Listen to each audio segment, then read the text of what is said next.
네, 다 같이 사도신경 고백하심으로 우리 예배 가운데로 나아가도록 하겠습니다. 나는 전능하신 아버지 하나님 천지의 창조주를 믿습니다. 나는 그의 유일하신 아들 우리 주 예수 그리스도를 믿습니다. 그는 성령으로 잉태되어 동정녀 마리아에게서 나시고 본디오 빌라도에게 고난을 받아 십자가에 못 박혀 죽으시고 장사된 지 사흘 만에 죽은 자 가운데서 다시 살아나셨으며 하늘에 오르시어 전능하신 아버지 하나님 우편에 앉아 계시다가 거기로부터 살아있는 자와 죽은 자를 심판하러 오십니다. 나는 성령을 믿으며 거룩한 공교회와 성도의 교제와 죄를 용서받는 것과 몸의 부활과 영생을 믿습니다. 아멘. 할렐루야. 예배드림이 소중해지는 요즘인 것 같습니다.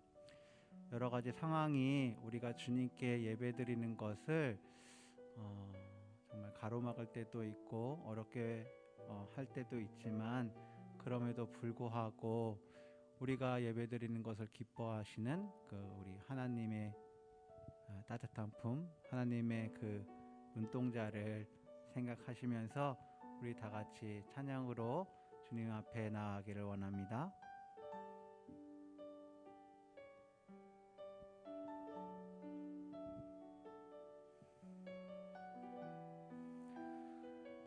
주를 위한 이곳에,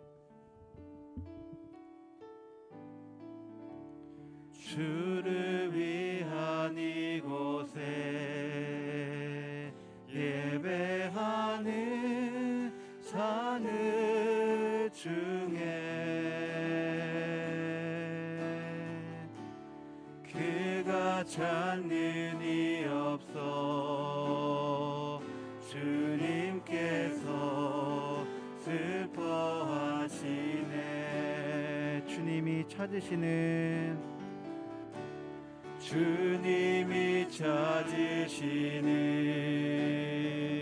그 한 사람, 그의 배자.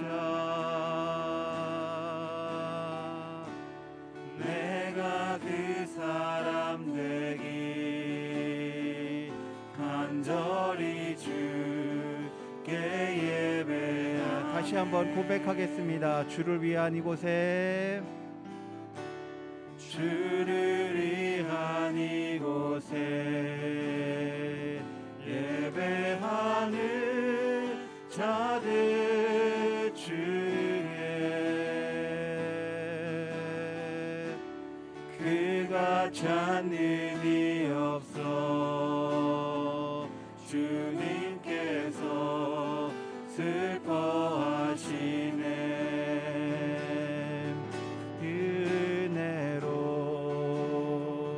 이곳에서 있네. 주 임재에 엎드려 절하네. 그 어느 것도 난 필요 없네. 주님만 경배해. 주내로 이곳에서 있네. 주 임재에 엎드려 절하네. 그 어느 것도 난 필요 없네. 주님만. 우리 처음부터 한번 다시 고백하도록 하겠습니다. 주를 위한 이곳에, 주를 위한 이곳에 예배하는 자들 중에 그가 찾는 이 없어 주님께서 슬퍼하시네. 주님이 찾으시는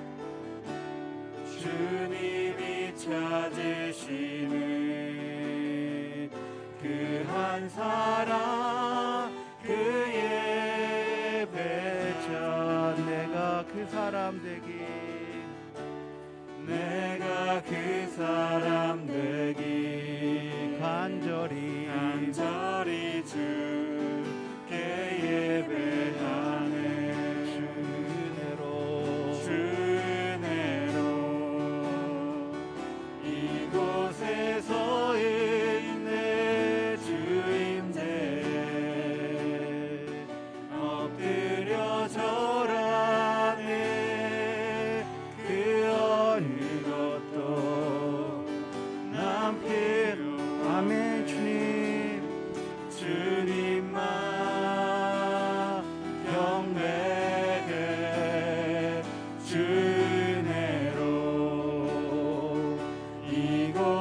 이곳에 서 있네 주임제 엎드려 절하네 그 어느 것도 난 필요 없네 주님만 경배치네 주 은혜로 이곳에 서 있네 주임제에 엎드려 절하네 그 어느 것도 난 필요 없네 주님만 경외해 주 은혜로 이곳에 서 있네 주임제 엎드려 절하네 그 어느 것도 난 필요 없네 주님만 경배해.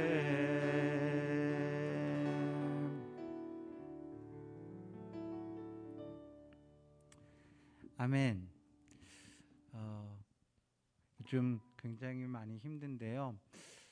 오늘 찬양 콘티를 우리 찬양팀 중에 한 자매가 또 이렇게 힘겨워하는 우리 청년들 생각하면서 같이 힘을 내서 또 삶에서 또 우리 예배 가운데서 더 하나님께 힘차게 나아가서 예배드리는 그런 예배와 삶을 살기를 바라는 마음으로 또 오늘 이제 콘티를 정했는데요. 우리 그 마음도 생각하면서 우리 하나님 앞에 즐거운 마음으로 찬양하며 나아갔으면 좋겠습니다.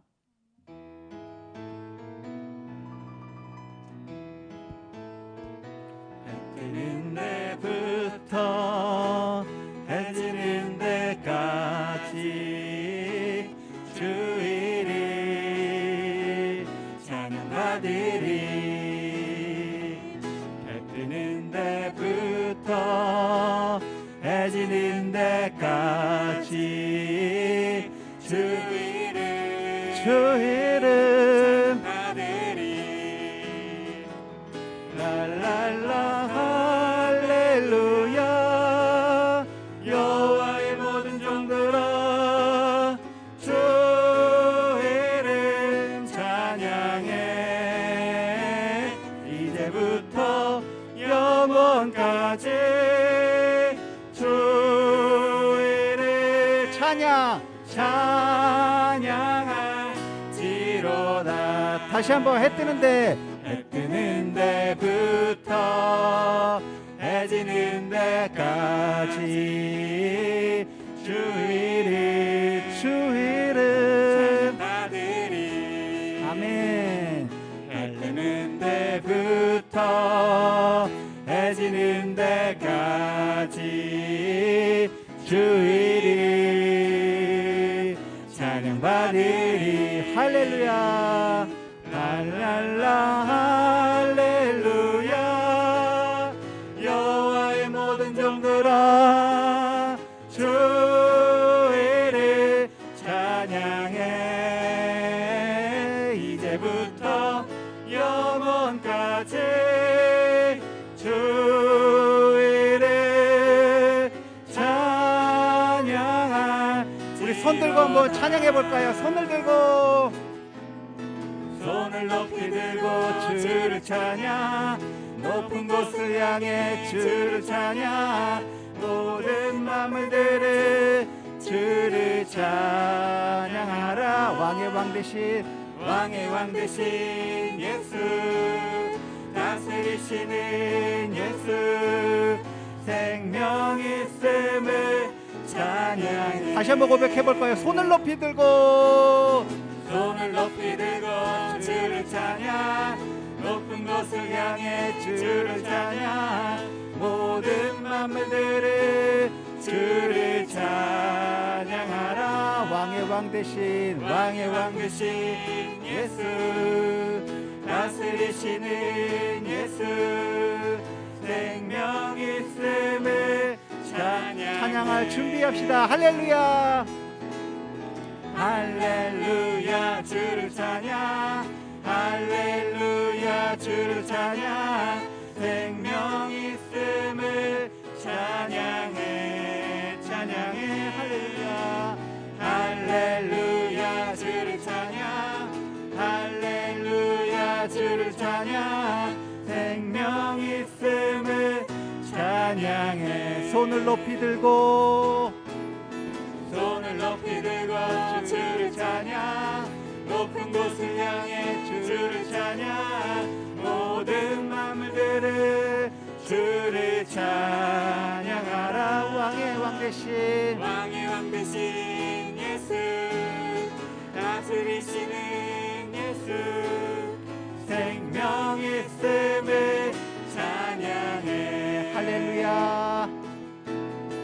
할렐루야 주를 찬양 할렐루야 주를 찬양 생명 있음을 찬양해 찬양해 할렐루야. 할렐루야 주를 찬양 할렐루야 주를 찬양 생명 있음을 찬양 다시 한번 고백해 볼까요? 할렐루야. 할렐루야 주를 찬양 할렐루야 주를 찬양 생명 있음을 찬양해 찬양해 할렐루야. 할렐루야. 할렐루야 주를 찬양 할렐루야 주를 찬양 생명이 마지막으로 고백해 볼까요? 할렐루야. 할렐루야. 할렐루야 주를 찬양 할렐루야 주를 찬양 생명 있음을 찬양해 찬양해 할렐루야 주를 찬양 할렐루야 주를 찬양 생명 있음을 찬양해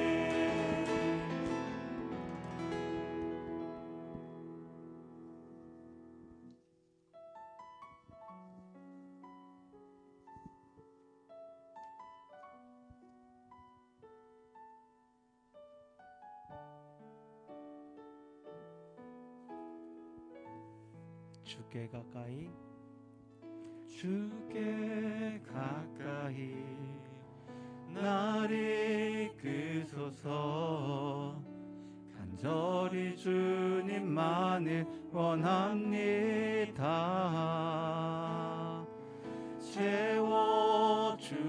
채워주소서 주의 사랑을 진정한 찬양 드릴 수 있도록 주께 가까이 주께 가까이 나를 이끄소서 간절히 주님만을 원합니다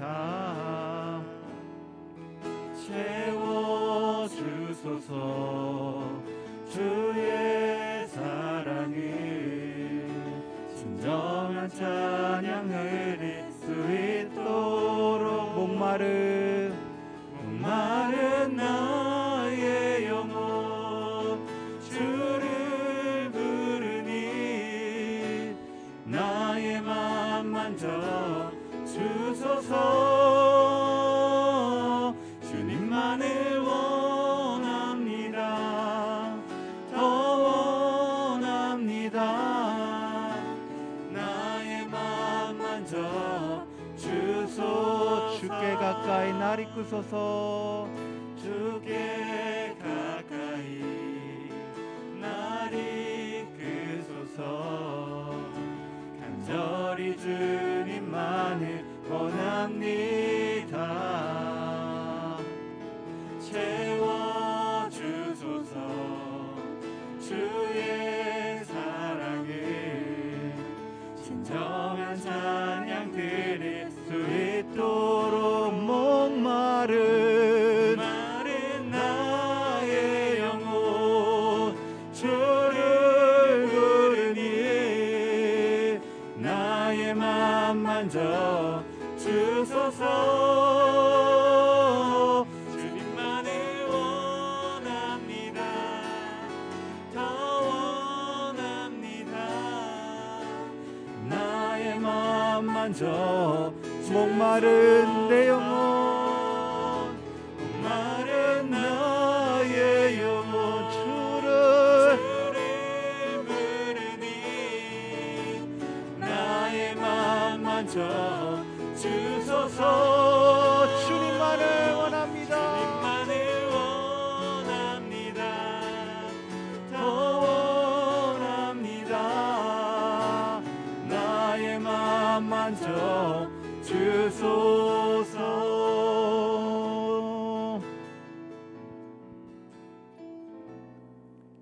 주님 내 길을 잘 아시고 내 걸음 아시네. 어둠에서 빛을 내시는 그분을 믿네.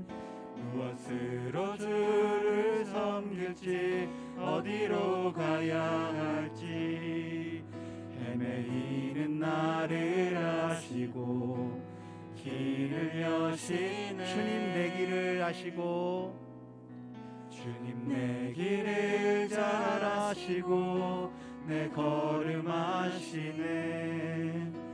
어둠에서 빛을 내시는 그분을 믿네.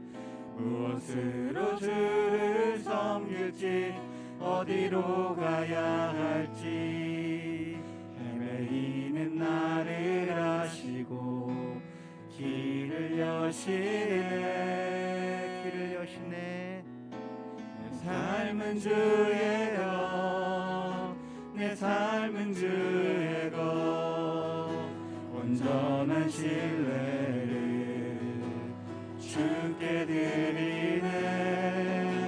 보이지 않아도 믿음으로 걷네. 주 영광 바라보며 주만 따르네. 주님 내 길을 아시고 내 길을 잘 아시고 내 걸음 아시네.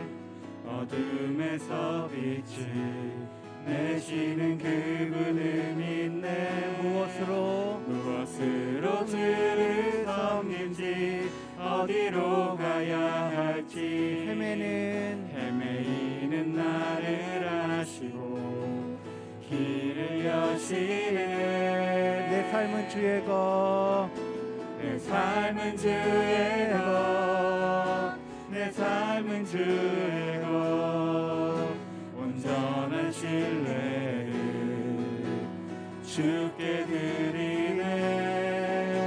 보이지 않아도 믿음으로 걷네. 주 영광 바라보며 주만 따르네. 내 삶은 주의 것, 내 삶은 주의 것, 내 삶은 주의 것. 온전한 신뢰를 그렇습니다 주님. 주께 드리네. 보이지 않아도 믿음으로 걷네. 주 영광 바라보며 주만 따르네. 네, 마지막으로 내 삶은 주의 것 고백하겠습니다. 내 삶은 주의 것, 내 삶은 주의 것. 온전한 신뢰를 주께 드리네. 보이지 않아도 믿음으로 걷네. 주 영광 바라보며 주만 따르네.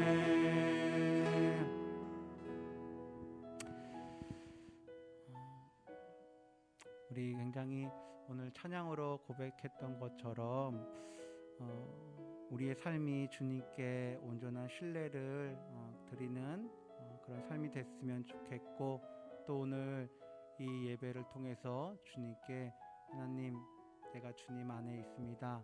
주님이 온전히 나의 주님이십니다 라고 주님을 향한 우리의 마음을 고백함으로 잠잠히 묵상하며 우리 말씀 가운데로 나아가도록 하겠습니다. 다 같이 묵상 기도하겠습니다.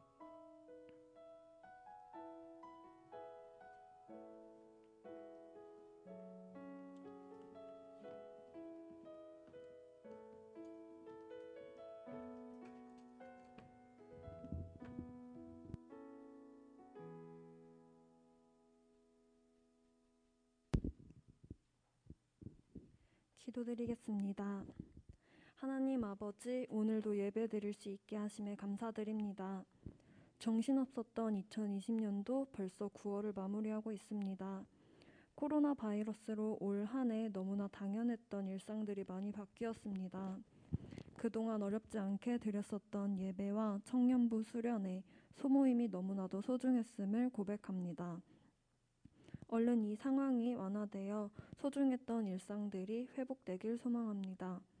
하지만 이런 어려운 상황에도 불구하고 저희 청년부가 비대면 예배와 수련회를 차근차근 잘 해나갈 수 있게 함께해 주셔서 감사합니다.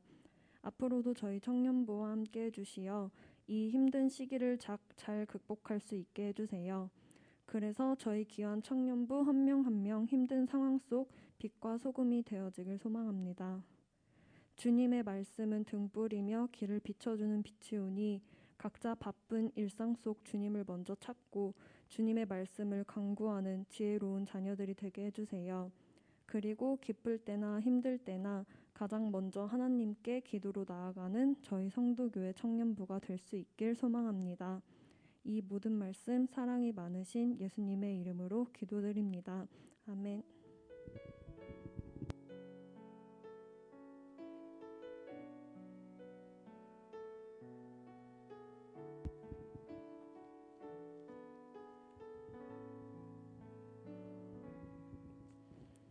오늘 하나님께서 주신 말씀은 예레미야 32장 6절에서 15절입니다. 예레미야 32장 6절에서 15절 다 함께 봉독하겠습니다.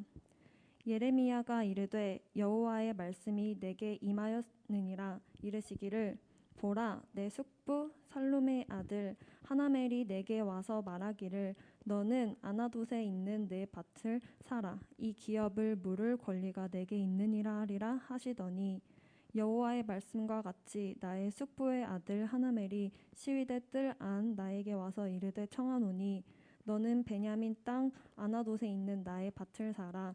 기업의 상속권이 내게 있고 물을 권리가 내게 있으니 너를 위하여 사라 하는지라.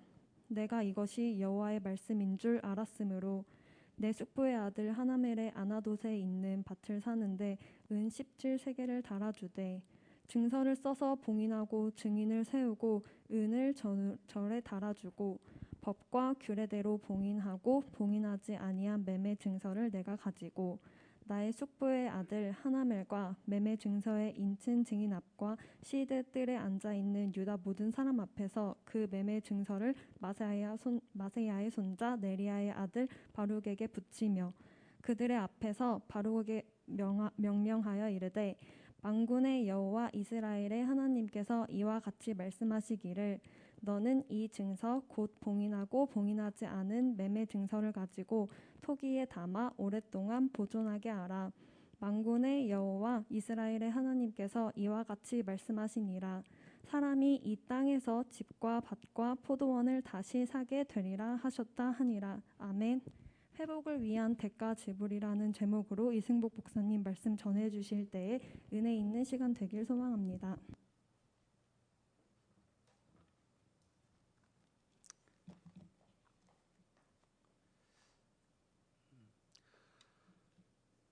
오늘은 굉장히 저에게는 벅찬 하루인 것 같습니다. 오늘 여러분들이 보는 또 온라인으로 보는 이 예배는 대면 예배는 아니고요. 정부에서 비대면 예배지만 온라인 예배 드림을 온라인 녹화를 전제로 해서 이 녹화에 참여할 수 있는 제한 인원수를 조금 더 확장시켜 줬어요. 왜냐하면 예배를 녹화하는데도 필요한 인원수가 기본적인 인원수가 있거든요. 그래서 이전에는 이제 한 한 20명 안쪽이었는데 이번에는 300석 이상의 300석이 넘는 경우에는 최대 49명까지 이제 들어갈 수 있다 그래서 오늘 이렇게 좀 몇 명의 청년들이 함께 할 수 있게 돼서 참 기쁘고 벅찬 그런 하루인 것 같습니다. 또 영상을 보다가 정말 그동안 함께 예배드리는 것, 또 오프라인으로 그 자리에 앉아 있는 그 감격을 누리고 싶은 그런 청년이 있다면 함께 와서 예배를 녹화드리는 것을 함께 보고 참여하셔도 괜찮을 것 같습니다. 최근 몇 년 사이에 우리나라뿐만 아니라 전 세계적으로 환경에 대한 관심이 굉장히 높아졌습니다. PPT 바로 하나만 보여주시겠어요? 첫 번째 PPT, 여러분들 잘 보이시는지 모르겠어요. 이 PPT는요, 2018년도에 통계청이 13세 이상 전국에 있는 3,900명, 39,000명, 약 4만 명에 달하는 그런 사람들에게 이 환경에 대한 이제 설문조사를 한 것입니다. 이 기록에 의해서 여러분들이 보시기에 이제 왼쪽에 있는 그 도표의 질문은 뭐냐면 우리나라의 환경이 이전 5년에 비해서 좋아졌는지 나빠졌는지에 대한 질문에 대해서 25%의 사람들은 좋아졌다고 말했고 나빠졌다고 말한 사람들은 36%로 11% 정도가 이전보다 지금 환경이 더 나빠졌다라고 대답을 했습니다. 그리고 여러분들이 보시기에 오른쪽에 있는 도표는 뭐냐면 그러면 앞으로 향후 5년에 대한 것은 이제 어떻게 될 거냐라는 이제 질문에 대해서 28%의 사람들은 앞으로도 더 많이 28%의 사람들은 환경이 앞으로 좋아질 거다라고 말한 반면에 37%의 사람들은 아니다, 환경은 앞으로도 더 나빠질 거라고 이렇게 대답을 해서 앞으로 환경에 대해서도 좀 비관적으로 생각하는 사람들이 더 많아졌습니다. 우리 국민들은요, 이렇게 환경에 대해서 이제 관심 있게 보고 있는데 환경 문제에 대해서 전반적으로 불안감이 높아졌고 또 환경 문제 가운데에서도 특별히 대기 오염에 대해서 47%, 거의 50%에 가깝죠. 많은 오염 문제 가운데 대기 오염이 가장 심각하다라고 생각하는 것으로 이제 드러났습니다.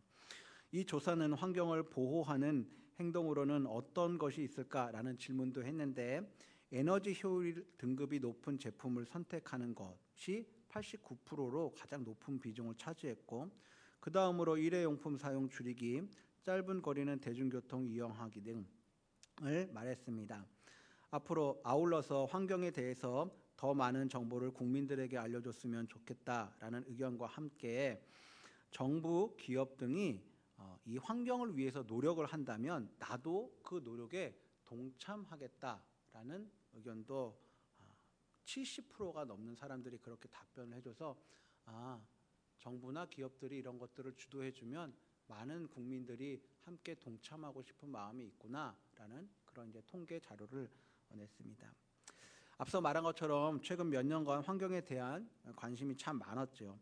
그런데 올해 코로나 사태를 겪으면서 이제 사람들의 관심은 단순히 환경을 넘어 인간과 자연이 함께하는 그 생태계와 함께 공생에 어떻게 하면 함께 살고 어떻게 하면 공생할 것인가 대해서 더 근본적이고 깊은 고민을 하게 된 것 같습니다. 왜냐하면 이제 많은 전문가들이 이 코로나가 시작된 것, 코로나의 출현이 환경 오염과 무분별하지 않다. 인간이 무분별하게 생태계를 파괴한 것과 무분별하지 않다, 무관하지 않다라고 말을 하고 있기 때문에 이 코로나 사태 이후에는 사람들이 자연과의 공생에 대해서 많이 생각을 하게 된 것 같습니다. 다음 PPT 하나 보여주세요. 여러분들이 보시는 이 할아버지죠. 아주 유명하신 분인데요. 저번에도 잠깐 얘기했는데 미국에 있는 경제학자이자 사회학자이고 또 공감의 시대, 소유의 종말, 노동의 종말, 엔트로피 이런 굉장히 좋은 책들을 많이 쓰신 제레미 리프킨이라는 그런 분입니다.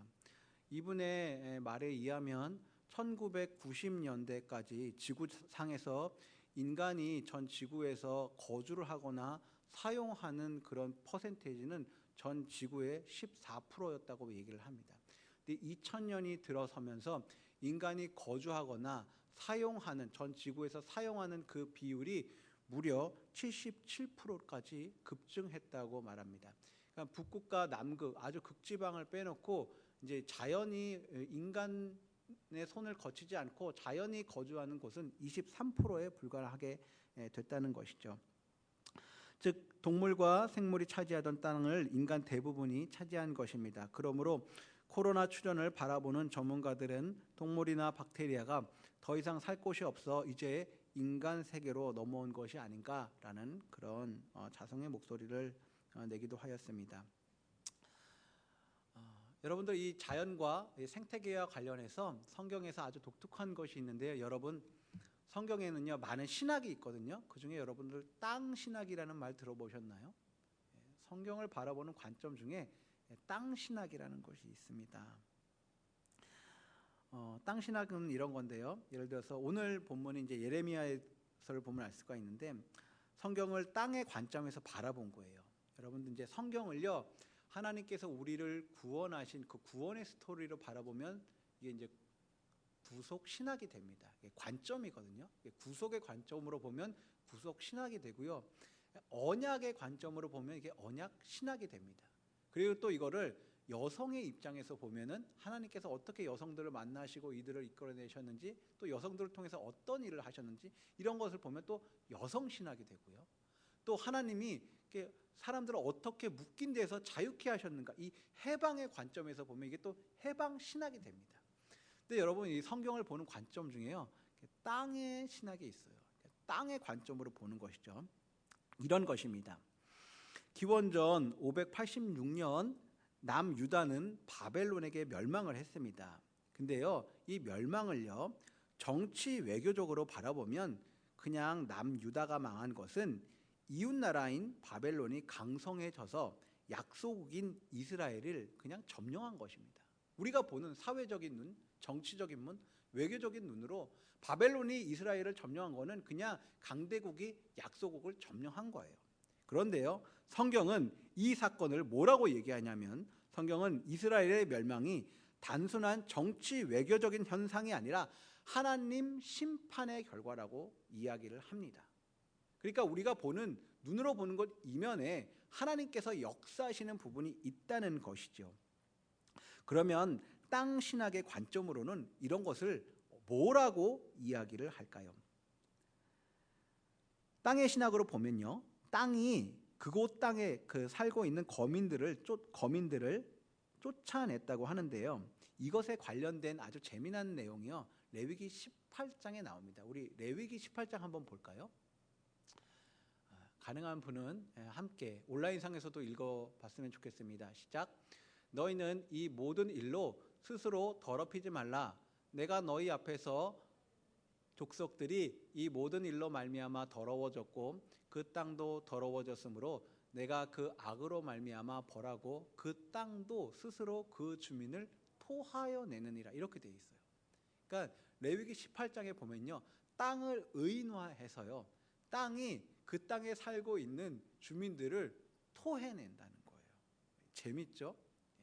그러니까 이거는 뭐냐면요 땅이 살아있는 생명체처럼 사람들이 그 땅에서 하나님의 뜻을 잘 수행하고 자연들과 함께 공존하면서 이렇게 살아가면 땅이 그 사람들을 받아주고 수용하지만 그렇지 않고 인간이 타락하고 하나님의 뜻을 쫓아 살지 않으면 그 땅이 주민을 토해낸다는 거예요. 그러니까 이 땅의 관점에서 바라본 것이죠. 성경 창세기 1장 28절에서 하나님은 사람을 창조하시면서 땅을 정복하고 다스리라 라는 명령을 내리셨습니다.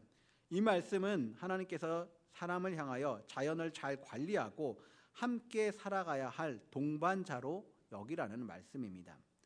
그런데 기독교는요 과거 이 정복하고 다스리라라는 이 하나님의 말씀 가운데 이 정복하라라는 이 말에 더 포커스를 맞추고 이 다스리라라는 말씀도 오해하여서 어떻게 받아들였냐면 인간을 위해서 자연을 마구잡이로 개발해도 되는구나 라고 그렇게 오해를 하였습니다. 그리고 인간 개발, 자연 개발의 정당성을 제공하기도 하였습니다. 하지만 하나님은 생명의 하나님이시기에 모든 생명을 귀하게 여기시는 분이십니다. 9월 들어서 우리 성도교회 성도들이 다 함께 생명의 삶을 따라서 예레미야서를 묵상하고 있습니다. 근데 지난주 말씀 중에 하나님께서, 오늘 우리가 읽은 말씀인데요, 하나님께서 예레미야에게 베냐민 땅 아나돗에 있는 밭을 사라 라고 말씀을 하시는 부분이 나옵니다. 근데 저는 이 말씀을 읽다가 유독 베냐민 땅 아나돗에 있는 밭을 사라 라는 이 말씀이 마음에 자꾸만 이렇게 멈춰짐이 되고, 그냥 이렇게 지나가지가 않고 마음에 이렇게 멈춰지고 자꾸만 이렇게 묵상하게 되는 거예요. 예레미야서를 좀 낯설어 하시는 그런 청년들을 위해서 아주 간략하게 요약하면 이렇습니다. 예레미야 선지자는요, 남유다가 바벨론에 망한 BC 586년, 그 BC 586년 전후를 배경으로 살았던 사람인데요. 북이스라엘 멸망 후에 남유다 역시 하나님을 떠나 우상을 섬기며 도덕적으로도 타락한 결과 하나님께서는 남유다를 이웃나라인 바벨론에 의해 멸망당하게 하겠다라고 예언의 말씀을 예레미야에게 주셨습니다. 그런데 참 아이러니한 것은요, 오히려 고마운 것일까요? 하나님께서는요, 멸망의 말씀만 주신 것이 아니라요, 곧 이어서 유다의 회복의 말씀도 주십니다. 하나님께서는 남유다의 멸망을 말씀하시는 동시에 70년 후 이스라엘을 다시 회복시키겠다. 내가 하나님께서 다시 이스라엘을 회복시키겠다라는 말씀을 주십니다. 그러면서 오늘 우리가 읽은 말씀처럼 하나님께서는 예레미야에게 베냐민 땅 아나돗에 있는 땅을 사라라고 말씀하십니다. 여러분 한번 생각해 보세요. 지금 나라가 멸망하고 다른 나라의 국민들은 포로로 잡혀가고 있습니다. 이제 우리나라는 없습니다. 그런 판국에 땅을 산들 무슨 소용이 있겠습니까? 아마 예레미야도 내가 제대로 들었는지, 하나님의 말씀을 제대로 들었는지 의아해했을 수도 있습니다. 그런데 하나님의 말씀이 끝나자마자 예레미야의 숙부의 아들 하나멜이 하나님의 말씀대로 예레미야를 찾아오는 거예요. 그리고 예레미야에게 하나님께서 말씀하신 것처럼 그대로 얘기를 합니다. 뭐라고 얘기하냐면, 예레미야야, 우리 베냐민 땅 아나돗 문중에 땅이 하나가 있어. 근데 그 땅을 살 수 있는 책임이 너에게 있어. 그러니까 네가 그 땅을 사렴. 그렇게 얘기를 하는 겁니다. 성경에 보면요, 문중에 땅이 있는데요, 그 땅이 원래는 장자를 통해서 상속이 되거든요. 근데 그 장자가 죽거나 이렇게 이제 그 땅을 상속받을 그런 여유가 안 되면 이제 그 형제나 이웃 사람들이 이제 사게 됩니다. 근데 아마 예레미야도 인척이었기 때문에 그 땅을 상속할 권한과 책임이 생겼던 것 같습니다. 그래서 숙부의 아들인 하나멜의 이야기를 듣자마자 예레미야는 하나님의 말씀을 떠올리며 자기가 하나님께 들은 그 말씀이 확실하다, 이 땅에 사야겠다라고 결심을 하고 은 70세겔을 주고 산 후 그 문서를 봉인하고 그 증서를 예레미야의 친구이자 개인 비서였던 바룩에게 주어 보존하게 하였습니다. 우리 그 말씀이 우리 7절 8절에 나와 있는데 다시 한 번만 우리 읽어보겠습니다. 7절 8절입니다. 시작. 보라, 내 숙부 살룸의 아들 하나멜이 내게 와서 말하기를 너는 아나돗에 있는 내 밭을 사라. 이 기업을 물을 권리가 내게 있느니라 하리라 하시더니 여호와의 말씀과 같이 나의 숙부의 아들 하나멜이 시위대 뜰 안 나에게 와서 이르되 청하노니 너는 베냐민 땅 아나돗에 있는 나의 밭을 사라. 기업의 상속권이 내게 있고 물을 권리가 내게 있으니 너를 위하여 사라 하는지라. 내가 이것이 여호와의 말씀인 줄 알았으므로. 이스라엘이 70년 동안 바벨론에 끌려가 포로 생활을 하고 있는 동안 이스라엘 땅은 여러분 누가 차지하겠습니까? 이스라엘 국민들이 바벨론으로 포로로 잡혀갔습니다. 자, 이제 원래 이스라엘 땅은 주인이 없습니다. 이 땅을 누가 차지하고 70년 동안 살겠습니까? 원래 살던 가나안 거민들이 그 땅을 다시 차지하고 아마 살고 있었을 것입니다. 그러면 70년 후에 하나님께서 약속하신 대로 이스라엘을 돌려보냈을 때에 이 땅에 돌아와서 이스라엘이 야, 이 땅 70년 전에 원래 우리 땅이었거든. 니네 나가, 다시 우리가 살아야겠어. 이렇게 얘기를 하면 그 땅에 70년 동안 살고 있던 사람들이 순순히 그 땅을 물려줄까요? 안 물려줄까요? 물려주지 않을 것입니다. 하나님께서는 70년 후 다시 회복의 날을 약속하시면서 그 씨앗으로 뭐를 남겨두시냐면 예레미야한테 너희 돌아올 땅에 대한 문서, 그 증거를 남기라는 거예요. 그래서 그 땅을 사라는 거예요. 그래서 70년 후에 예레미야 이스라엘 사람들이 돌아왔을 때 그 토지에 대한 주장의 권리를, 그 주장의 권리의 씨앗을 이 예레미야가 하게 되는 것입니다. 하나님께서는 70년 후 이스라엘을 회복시키실 것을 대비하여 예레미야에게 그 값을 치르라고 하신 것입니다. 다시 말하면 회복에 대한 대가를 치르라는 것이지요.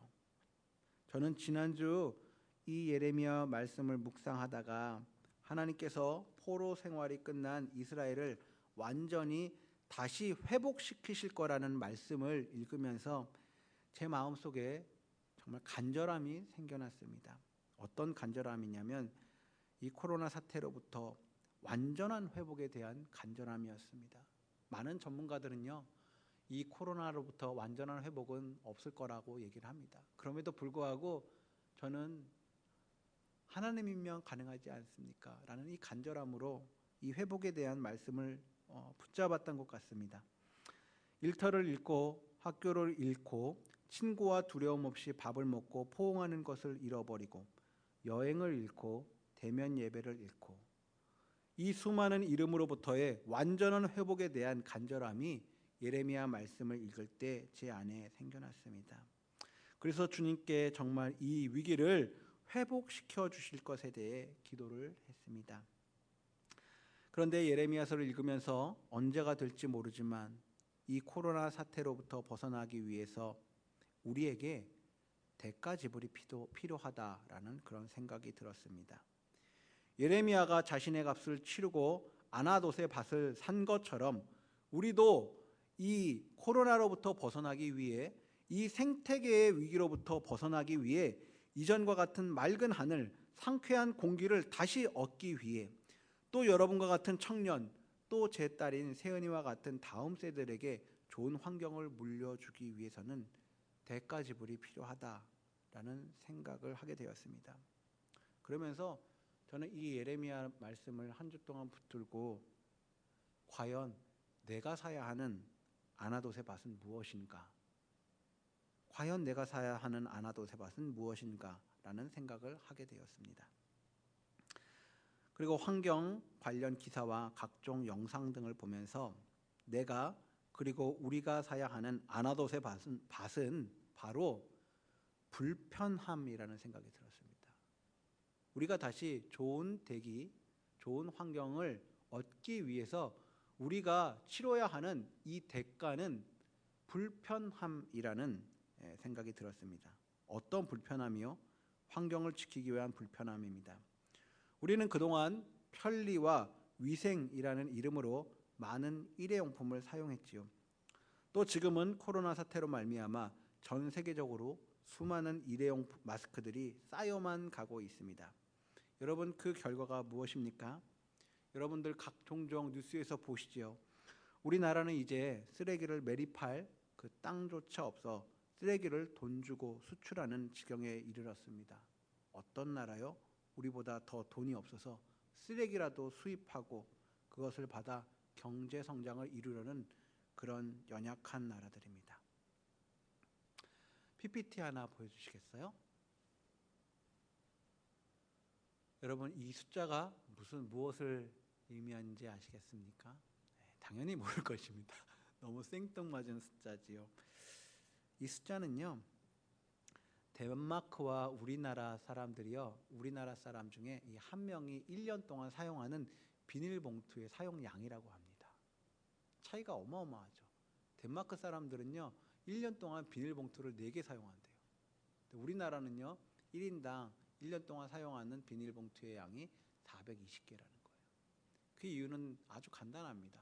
덴마크 사람들은요, 비닐봉투 사용할 때마다 그 값을 치르거든요. 그 대가를 많이 치릅니다. 그래서 불편함을 감수하고 다닐 때마다 그 에코백이라 그러죠. 그런 가방들을 꼭 들고 다니고 일회용품이 아니라 이제 다른 것들을 대체하는 그런 수고들을 많이 하고 있습니다. 다음은 충북일보에 나온 기사입니다. 제가 좀 읽어드릴게요. 코로나19로 온라인 쇼핑과 음식 배달 등 비대면 소비가 늘어남에 따라 일회용품과 재활용 쓰레기도 늘어나고 있다. 하지만 해외 수출이 막히고 경기가 침체되면서 재활용 쓰레기 수요는 오히려 줄고 있다 보니 처리되지 못한 재활용 쓰레기들과 일회용품 쓰레기가 늘어가고만 있다. 일회용품이 썩는데 우유팩은 5년, 나무젓가락은 20년, 일회용 비닐봉지는 500년 이상, 500년, 플라스틱 통은 500년 이상 걸린다고 합니다. 일각에서는 코로나 사태가 지나고 나면 쓰레기 대난이 올 거라는 얘기가 나올 정도입니다. 우리나라는 전 세계적으로 비닐봉지를 많이 쓰는 나라입니다. 우리나라 국민 1인당 비닐봉지 소비량은 연간 420여 개라고 합니다. 비닐봉지에 대해 세금을 부과한 덴마크의 경우는 연간 4개로 조사되는 데 반해 우리나라의 비닐 사용량은 높아도 너무 높은 지경입니다. 이처럼 비닐의 사용을 줄이기 위해서는 마트나 시장에서 장을 볼 때 비닐봉지가 아닌 장바구니를 이용하는 것이 좋습니다. 장바구니가 없으면 안 쓰는 에코백을 활용하는 것도 좋은 방법입니다. 흔히 밖에서 손을 씻고 난 후 사용되는 종이타올 사용량도 무시할 수 없습니다. 휴지의 사용을 아예 없앨 수는 없지만 손을 씻고 난 후 물기를 닦는 종이타월을 개인 손수건으로 대체하면 종이타월의 사용량을 크게 줄일 수 있습니다.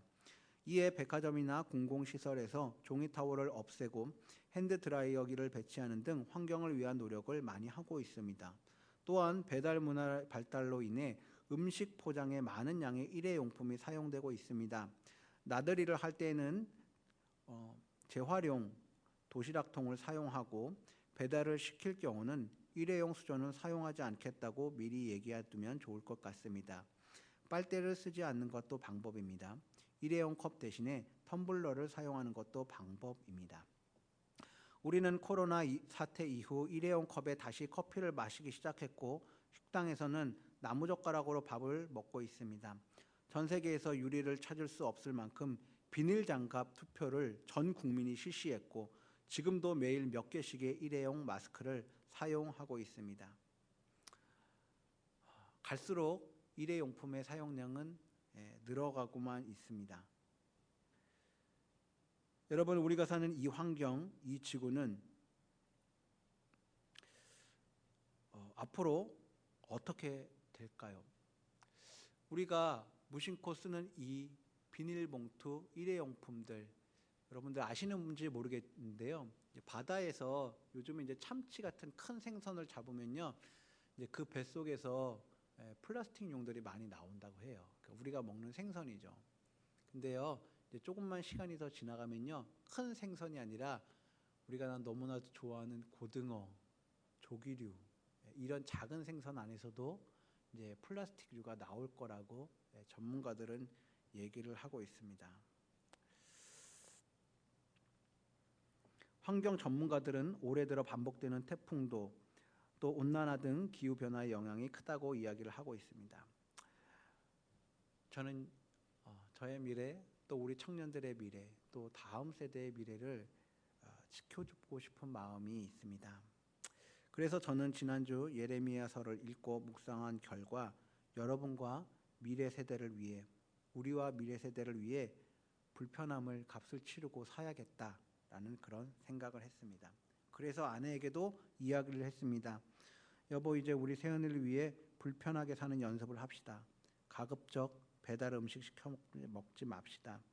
그리고 저는 앞으로 밖에서 일회용 젓가락을 사용하지 않도록 개인용 수저 세트를 가지고 다닐게요. 라고 아내에게 말했습니다. 이 아이디어는요, 제가 예전에 얘기를 들은 어떤 전도사님의 이야기거든요. 이분은 환경에 굉장히 아주 예전부터 심각하게 받아들여져서요. 일회용 젓가락을 아예 쓰지 않는다고 하더라고요. 그래서 가방에 그 여행용 수저 세트를 가지고 다니고, 또 전도사님이셨는데요. 교육자들 이렇게 첫날 와가지고 이제 교육자들 전체 회식을 하는데 이 여행용 수저 세트를 많이 가져와가지고요. 담임 목사님부터 다 선물로 줬다 그래요.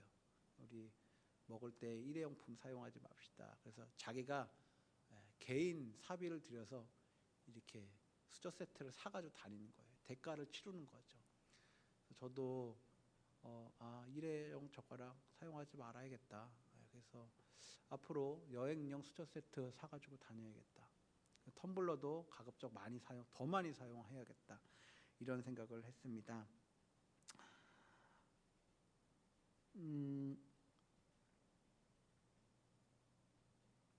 빨대 같은 경우는요, 여러분들 잘 모르실 것 같은데요. 여러분 우리 그 커피 전문점에서 이렇게 빨대 많이 사용하잖아요. 근데 예전에 저희 세은이가 그 이빨 치료 때문에 이제 치과를 간 적이 있는데요. 이 여러분들 구강 구조상으로요, 빨대를 사용하는 게 좋지 않다고 합니다. 왜냐면 이걸 하고 이렇게 쪽쪽 빨잖아요. 이게 뭐 몇 번은 상관이 없겠죠. 근데 이게 10년, 20년 이렇게 계속 빨다 보면요, 이 구강 구조 자체가 이렇게 틀어진다 그러더라고요. 그래서 그 의사 선생님도 예전 어른 방식대로 거칠게 사는 게 정답이다. 그러니까 웬만하면 스트로 사용하지 말고 그냥 마셔라. 특히 어린 아이들의 경우는요, 이게 아직 굳어지지가 않았기 때문에 빨대를 많이 사용하면 구강 구조가 확 변한다 그러더라고요. 그래서 이게 미용상으로도 빨대를 사용 많이 안 하는 게 좋은 것 같습니다. 그래서 이런 것들 사용하지 않는 것을 위해서 우리가 대가 치르는 것이 어떤가 이렇게 생각이 들었습니다. 여러분, 하나님께서는요, 이스라엘을 회복시키겠다고 약속하셨습니다. 그런데 그 회복은요, 공짜가 아닙니다. 하나님의 회복은요, 예레미야가 값을 지불하고 산 아나돗의 밭을 통해 이루어지게 됩니다. 여러분, 마찬가지로 우리의 환경은 이제 절대로 저절로 회복되지 않을 것입니다. 우리가 결단하고 하나씩 환경을 위해 노력하고 우리의 불편함의 값을 치르고 사지 않는다면 우리들의 미래, 우리 다음 세대에 살아가는 그 환경은 푸른 나무가 있는 환경이 아니라 모래바람이 있는 광야와 같은 환경이 될지도 모릅니다. 여러분도 아시겠지만 지구온난화로 인해 자꾸만 사막이 빠르게 진행되고 있다고 말하죠. 저는 그래서 이 자리에 우리 임원들에게도 한번 제의하고 싶습니다. 앞으로 청년부원 선물을 줄 때 일회용 수저 세트를 주는 것은 어떨지, 이런 환경을 위한 제품들 고민해서 주는 것은 어떨지 한번 우리 임원들과 또 여러분에게 한번 제의를 해보고 싶습니다. 여러분, 하나님의 구원은 공짜가 아니었지요. 예수 그리스도의 십자가라는 엄청난 대가 지불을 통해 이루어진 구원이었습니다. 또 오늘 우리가 읽은 예레미야서의 이야기도 하나님께서는 회복을 약속하시지만 아주 작은 한 사람의 대가 지불을 통해 그 회복은 이루어지게 됩니다. 하나님은 오늘도 우리보다 더 간절히 이 땅의 회복을 바라고 계십니다. 하지만 그 회복은 하나님의 간절함을 아는 그 누군가의 대가 지불을 통해 이루어질 것입니다. 여러분, 우리가 지금 누리는 환경은 우리의 것이 아니라 미래 세대로부터 빌려온 것이라는 말이 있죠. 그러므로 우리는 우리 미래 환경을 위해, 미래 세대를 위해 이제 불편함을 연습하고 불편함을 감수해야 합니다. 불편함을 연습하고 불편함을 감수하는 것, 저는 이것을 불편함을 사는 것, 즉 미래 환경을 위한 불편함의 대가 지불이라고 말하고 싶습니다. 기성세대인 저로서는 여러분에게 참 미안한 마음뿐입니다. 그러므로 저부터 여러분의 미래를 위해, 우리들의 미래를 위해 조금 더 노력을 하려고 합니다. 여러분, 그럼에도 불구하고 저는 우리의 미래를 위해 우리 모두 이제는 불편함을 사야 할 때가 아닌가, 그런 생각이 듭니다. 여러분, 그 회복의 날을 위해 대가 지불을 할 마음이 있으십니까? 하나님은 오늘도 베냐민 땅 아나돗의 땅을 살 그 누군가를 찾고 계십니다. 생명의 주인 되시는 하나님 아버지, 오늘 하나님께서 주신 말씀을 통해 주님께서 우리에게 주신 생태계의 회복에 대해 나눴습니다. 주님께서는 구약시대 이스라엘의 회복을 위해 예레미야에게 아나돗의 밭을 사는 대가 지불에 대해 말씀하셨는데, 이제 우리는 우리가 사는 이 땅과 생태계의 회복을 위해 또 다른 대가 지불을 해야 하는 상황에 놓인 것 같습니다. 하나님, 지금 우리가 맞이하고 있는 이 고통스러운 코로나 사태는 우리 모두가 좀 더 편하려고 또 좀 더 많이 소유하려고 하나님께서 주신 생태계를 무분별하게 남용한 결과가 아닌가 생각이 됩니다. 하나님, 코로나로 인해 전 세계의 관광지가 빠르게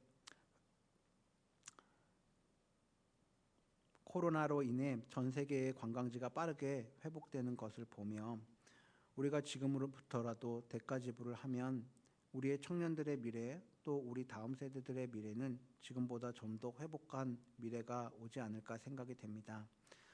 하나님, 지금도 코로나 사태로 인해 수많은 사람들이 고통받고 있습니다. 경제적으로, 또 사회적으로, 교육적으로, 문화적으로, 사회 다방면으로 총체적인 고통을 겪고 있습니다. 수많은 사람들의 부르짖는 소리를 들으시는 하나님 아버지, 저희들의 기도를 들으시고 응답하여 주시고 회복해 하여 주옵소서. 모든 만물의 주인 되시는 예수 그리스도의 이름으로 기도합니다. 아멘. 할렐루야. 오늘도 예배의 자리 나오신 여러분을 환영하고 축복합니다. 하나님과 약속한 예배의 시간은 오후 1시입니다. 현재 우리 교회는 정부의 지침에 따라 비대면 예배로 예배를 진행하고 있습니다. 영상 예배 녹화를 위한 현장 예배 참여 인원이 50명까지 가능하다고 하오니 1시에 오프라인 예배에 참여하고자 하는 청년들 계시다면 예배 10분 전 미리 나와 기도로 함께 준비할 수 있기를 소망합니다. 예배 녹화분은 1시부터 녹화 후 업로드하여 청년부 카톡방에 공지하도록 하겠습니다. 각자의 자리에서도 함께 예배드리며 주님 앞에 나아가기를 소망합니다. 다음은 온라인 헌금 계좌 안내입니다. 화면에 보이는 계좌로 주일 헌금을 보내주시면 됩니다. 10월달 큐티책을 구매하신 청년들은 목사님과 연락하여 큐티책을 수령해 갈 수 있도록 해주시면 감사하겠습니다. 이 시간 목사님께서 축도해 주심으로 삶의 예배로 나아가도록 하겠습니다.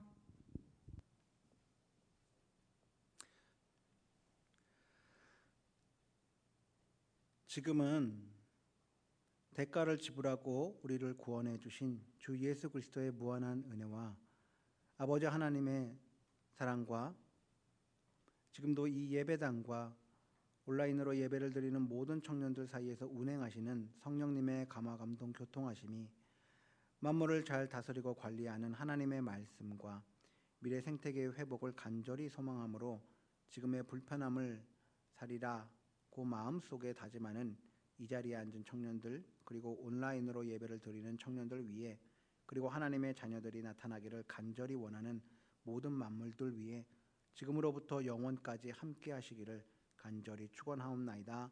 아멘.